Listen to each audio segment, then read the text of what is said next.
A gente vai iniciar um novo capítulo onde a gente vai estudar energia e potencial elétrico. O que acontece? Quando a gente estava trabalhando com o campo elétrico ele é um conceito bastante interessante, mas ele é um conceito vetorial, né? E isso acaba implicando um certo desafio para a realização de uma série de cálculos. Seria muito mais fácil se a gente pudesse trabalhar com uma quantidade que fosse um escalar em vez de ser um campo vetorial. Então, a gente vai definir o conceito de potencial elétrico e com base nisso a gente vai vai linkar essa ideia com a ideia de energia. Então, de certa maneira, fortalecendo, né, integrando a ideia dos fenômenos eletromagnéticos numa visão mais termodinâmica, digamos assim, né, conciliando com a ideia de energia, que é uma ideia-chave para a física como um todo. Então, esse vai ser o objetivo. Bom,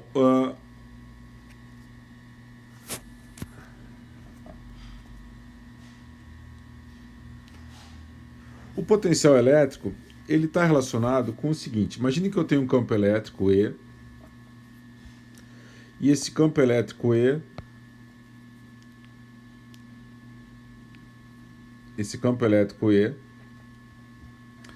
ele é gerado por um conjunto de cargas ou por que quer que seja, né, um campo elétrico. Nós vamos discutir um pouco isso logo na sequência.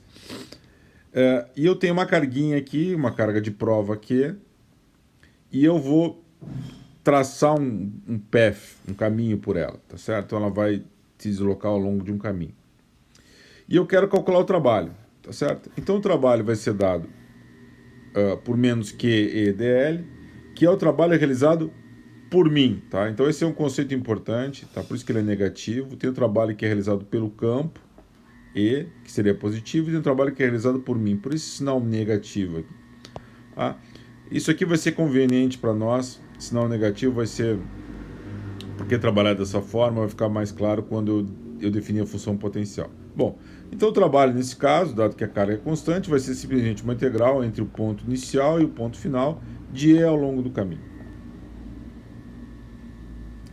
Bom, vamos mostrar agora uma coisa importante. Nós vamos mostrar que o trabalho, né, realizado ao longo de um caminho, né, ele para ir de um ponto ao outro, não depende do caminho que eu vou fazer. Eu não vou demonstrar isso agora nesse primeiro momento de forma direta. Eu vou mostrar isso com um exemplo, tá? Então a ideia é muito mais motivar vocês a entenderem o que eu estou falando do que realmente fazer uma conta muito detalhada. Observe o seguinte: então eu tenho o campo elétrico E, que é dado por Q4πε0 R sobre R ao cubo, e ao longo de C1. Tá? Então esse C1 é um caminho que vai de R1 até R2 pura e simplesmente. O que acontece? Eu tenho EDL, Q4π. O meu caminho aqui ao longo de C1 é simplesmente dado por DR, tá certo? Tá? Então aqui é um caminho que vai ao longo da distância R aqui. Eu estou trabalhando um plano aqui, tá? Para simplificar um pouco as coisas, então o DR é fácil de visualizar. Se eu faço essa integral, o que vai acontecer? Vai ficar uma integral de 1 sobre R ao quadrado aqui, porque esse R e DR estão apontando na mesma direção, vai ficar simplesmente um dr aqui, tá certo? Vai ficar dr sobre R ao quadrado, tá? E aí essa integral é trivial de ser calculada, tá? Porque isso aqui vai dar simplesmente menos 1 sobre R e vai dar 1 sobre R1 até menos 1 sobre R2. Tá certo? Então, é isso. Tá? Lembrando que tem uma troca de sinal, por isso que fica dessa forma. Bom, beleza. Então eu chego nesse resultado. Vamos analisar agora o que acontece se eu fizer ao longo de C2. C2 é um caminho um pouco mais complicado, tá? Ele tem uma voltinha aqui, ó, tá certo? Depois ele tem essa parte reta, depois tem uma outra volta aqui. O que vai acontecer? Ao longo do C2A aqui, eu não tenho contribuição para o trabalho. Por quê? Porque o campo é perpendicular ao caminho. Tá? Então não tem contribuição. Então nesse caso, nesse pedacinho aqui, ó, dr, tal, melhor dizendo, deixa eu apagar aqui, dl, tá, seria alguma coisa da forma 1 r d θ na direção a θ, tá certo? Deixa eu fazer direitinho aqui, confuso.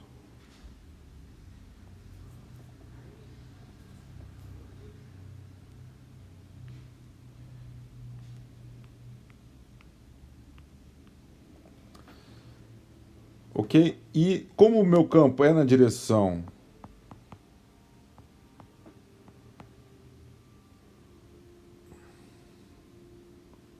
R, então R e a θ apontam em direção perpendicular um do outro. Então, o que eu tenho que dl multiplicado por R é igual a zero, porque um é perpendicular ao outro. Isso vale em torno ao longo de C2A e vale ao longo de C2C. Ao longo de C2B, eu tenho exatamente o cálculo que eu fiz no exemplo anterior. Então, ao longo desse caminho todo complicado, eu chego no mesmo resultado. Tá? Eu posso fazer caminhos arbitrariamente mais complicados, compondo pedaços ao longo de θ e ao longo de R. Todas as contribuições ao longo de θ vão se anular. E as contribuições ao longo de R, no final das contas, vão somar de forma a dar o resultado que eu obtive anteriormente. Claro que isso não é uma demonstração, mas é uma indicação do que está acontecendo. Muito mais importante do que uma demonstração, nesse caso, é entender o que está acontecendo. Tá? E a razão fundamental é essa. As contribuições ao longo de R, ao longo da direção a R, são as que realmente fazem diferença, e ao longo de a θ não fazem diferença. Tá? Então, o que acontece? O trabalho para ir de um ponto ao outro, de R1 até R2, né, não depende do caminho. Ele é independente do caminho. Quando eu tenho uma situação como essa, eu digo que o meu campo é conservativo. Tá? Então, eu tenho um campo dito conservativo. Beleza. Nem todo campo é conservativo. Nos exemplos que a gente deu na revisão matemática, a gente ilustrou isso para vocês. Tá? Então, existem campos não conservativos. Tá, mas não, isso é só matemática. Não. Nós vamos ter exemplos aqui. Por exemplo, o campo magnético gerado por uma linha de corrente aqui vai ser não conservativo. Tá? Então, o trabalho vai depender do caminho que eu faço. Bom, agora eu vou aproveitar para discutir. Essa forma aqui ela é um pouco apavorante no final das contas, tá? Mas ela diz o seguinte: eu tenho o trabalho realizado por um conjunto de cargas, tá certo? Então, esse é o conjunto de cargas, elas estão posicionadas em QI, e a minha carga de prova é Q. O que acontece é o seguinte: como trabalho, eu vou ter que pegar isso aqui, essa quantidade que está representada aqui é essencialmente E, tá? É um EDR. Ele é causado por uma soma de cargas. Eu posso trocar a ordem de integração. Tá? A integral da soma é uma soma de integrais. E isso aqui, ó, é essencialmente o campo gerado. Tá? Esse é o campo gerado pela carga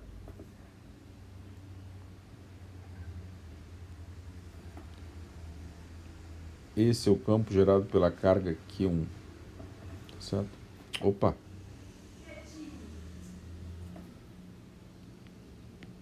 Pela carga QI, tá certo? É um campo gerado por essa carga aqui. Então, eu calculo o campo gerado por cada uma das cargas separada e eu somo sobre todas as cargas agora e eu vou ter o trabalho total. Tá? Então, eu posso tanto calcular primeiro o campo e aí depois o trabalho, como eu posso calcular o trabalho realizado por cada uma das cargas em separado.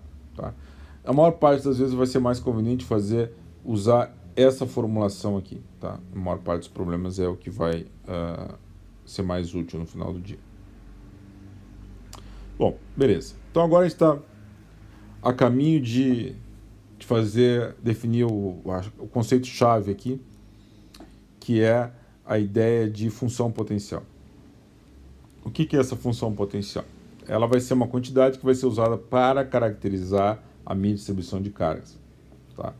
Em cada ponto. Então vai ser um escalar que eu vou atuar, que eu vou definir para cada ponto. Como é que eu faço isso?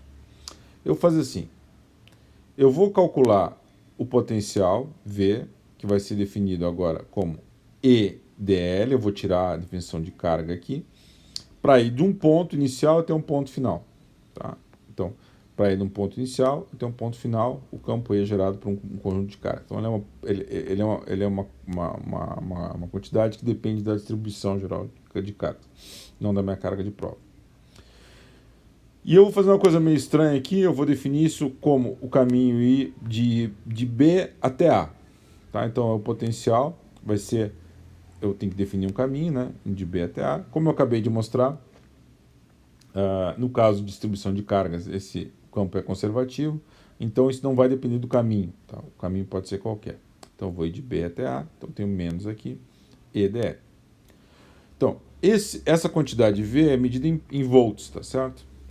Para uma carga pontual, isso vai ser dado por RB até RA, que é 4πε0 R2. Eu estou assumindo que a carga está na origem, tá? Então isso vai ser o cálculo que eu acabei de fazer antes, né? Que é 4πε0, 1 sobre RA menos RB. Beleza. Bom, o que vai acontecer agora? Tá? Então agora isso não depende de dois pontos, tá? A função potencial vai ser definida quando o meu ponto de origem é infinito. Então eu vou de infinito até o ponto A. Então eu vou chamar de VA aqui. Tá? Então é isso. Tá? Então agora eu vou ter uma coisa que depende da distribuição de cargas e do ponto. Então eu vou levar do infinito até o ponto A. Então isso vai ser uma propriedade do ponto A. Por quê? Porque o infinito, né? O infinito é qualquer ponto que esteja arbitrariamente distante das minhas cargas. E eu imagino que o meu campo elétrico no infinito tem que ser nulo.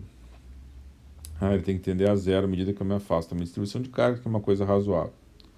Então, no caso de uma partícula localizada na origem, esse potencial, essa função potencial é dado por Q4πε0R. Tá? Não tem nenhum mistério aqui, eu simplesmente considerei essa fórmula aqui quando RB tende a infinito, então esse termo desaparece, fica só 1 sobre RA, só que o meu RA agora é R, e eu fico então com essa expressão aqui. No caso de uma partícula em R' não muda muito, isso é dado Q4πε0 do módulo de R menos R'. E agora eu tenho então a possibilidade de considerar um conjunto de cargas espalhadas pelo espaço, e eu posso definir uma função potencial, tanto se essa distribuição for volumétrica, como for superficial, ainda se for linear.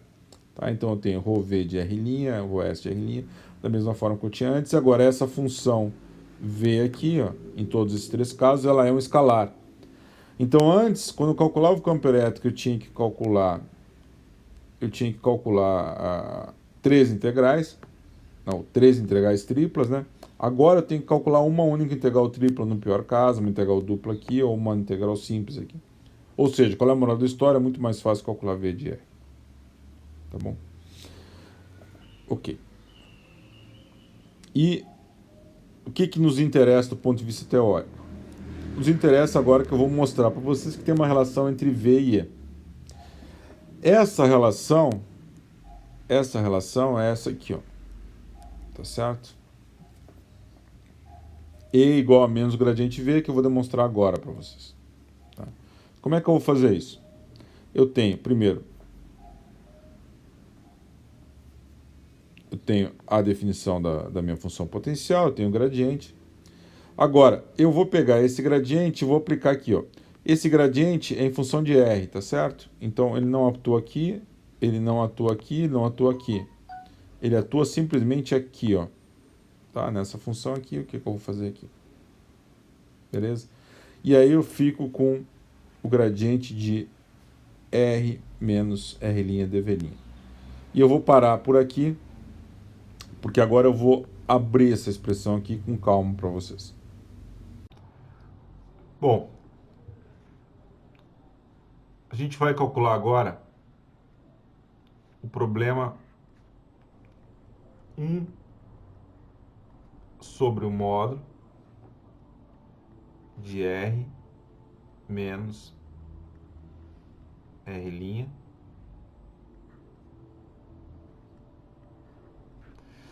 Bom, isso aqui, o gradiente, então, é dado por, na direção a x, ele é dado pela derivada em relação a x, mais a y, derivada em relação a y, mais a z na direção z.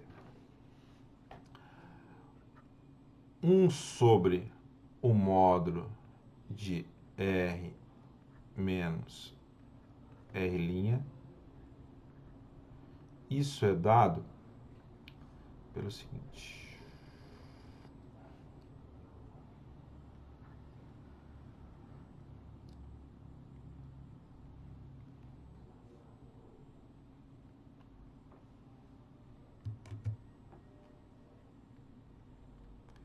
X menos x' ao quadrado, mais y menos y' ao quadrado, mais z menos z' ao quadrado, isso elevado na 1/2.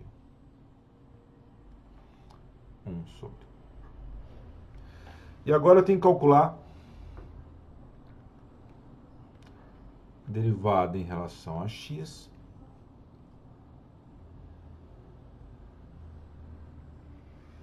desse monstro aqui.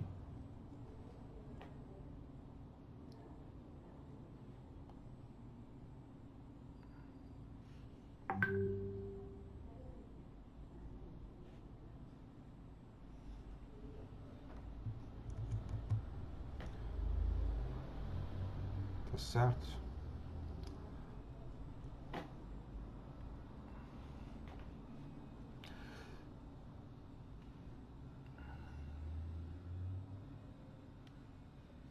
Deixa eu apagar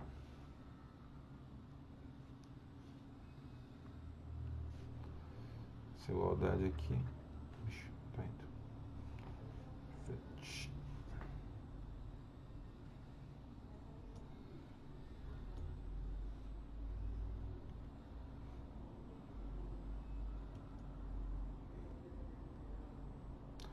Vamos lá, vamos calcular essa quantidade.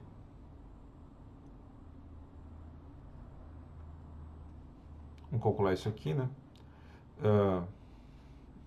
Isso aqui na direção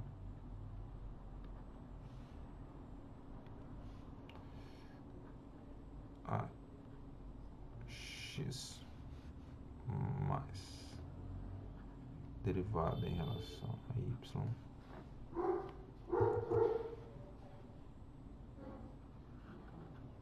disso.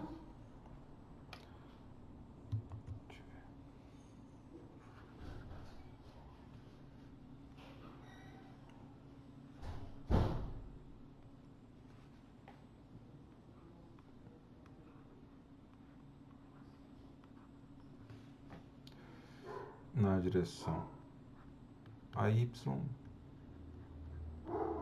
e a z. Bom, então isso aqui é, no final das contas, o meu gradiente de 1.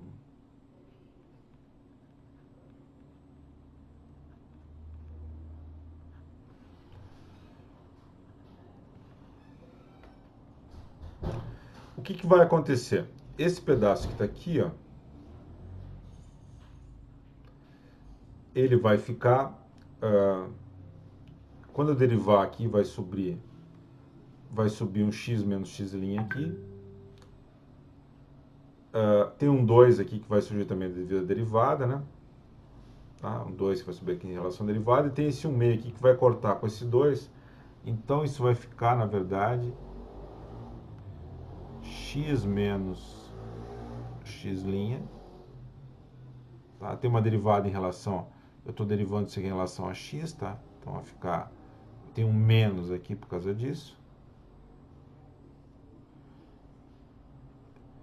E eu vou me permitir escrever aqui embaixo, como tem uma derivada aqui, ficar 1 meio menos 1 meio menos 1 dá menos 3 meios, eu vou escrever isso aqui já assim, ó.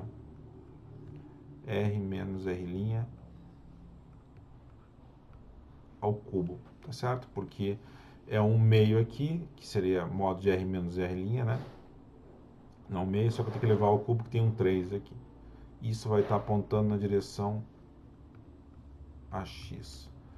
Eu tenho ainda um menos y menos y' de um módulo de R menos R' ao cubo na direção a y. Eu ainda tenho menos z menos z' no módulo de R menos R' ao cubo na direção a z. Juntando todos esses pedaços, então fica um gradiente de 1 sobre módulo de R menos R'.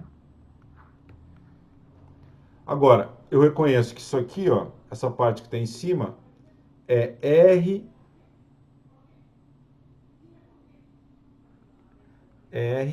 menos R' menos dividido por R menos R' ao cubo. Tá? Porque só vocês abrirem aqui, tá? R menos R', isso vai dar x menos x' a x, y menos y' a y, z menos z' a z, tá certo? Então, com isso eu demonstro o que eu queria, tá certo?